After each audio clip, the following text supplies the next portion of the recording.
સુરતમાં આકરા ઉનાળાની વચ્ચે પણ રોગચાળો વકર્યો છે। શહેરમાં બાળક સહિત 3 લોકોના કરુણ મોતથી ફફડાટનો માહોલ છે। ખાસ કરીને લિંબાયત વિસ્તારમાં તાવ અને ઝાડાની અસર બાદ 5 વર્ષના માસૂમનું મોત થતા ચિંતા વધી છે।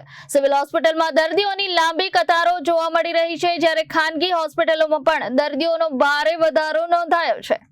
સુરત શહેરમાં ઉનાળાની ગરમી વચ્ચે પણ વાયરસ અને બેક્ટેરિયલ ઇન્ફેક્શનનો પ્રકોપ વધી રહ્યો છે। લિંબાયત વિસ્તારમાં તાવ અને ઝાડાની ફરિયાદ સાથે અનેક લોકો સારવાર લઈ રહ્યા છે। આ વચ્ચે 5 વર્ષના બાળકના મોતથી સ્થાનિકોમાં ભયનો માહોલ ઊભો થયો છે।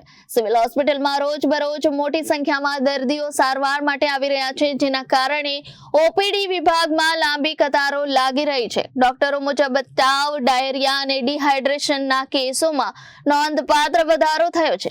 ખાનગી હોસ્પિટલોમાં પણ બેડની અછત જેવી સ્થિતિ ઊભી થઈ રહી છે। આરોગ્ય વિભાગ દ્વારા લોકોને શુદ્ધ પાણી પીવાનું, બહારનું ખાવાનું ટાળવાનું અને સ્વચ્છતા જાળવવાનું સૂચન આપવામાં આવ્યું છે। હાલ પરિસ્થિતિને ધ્યાનમાં રાખી તંત્ર એલર્ટ પર છે અને જરૂરી પગલાં લેવામાં આવી રહ્યા છે। Reporter Arvind Rathod, Janadesh news, Surat.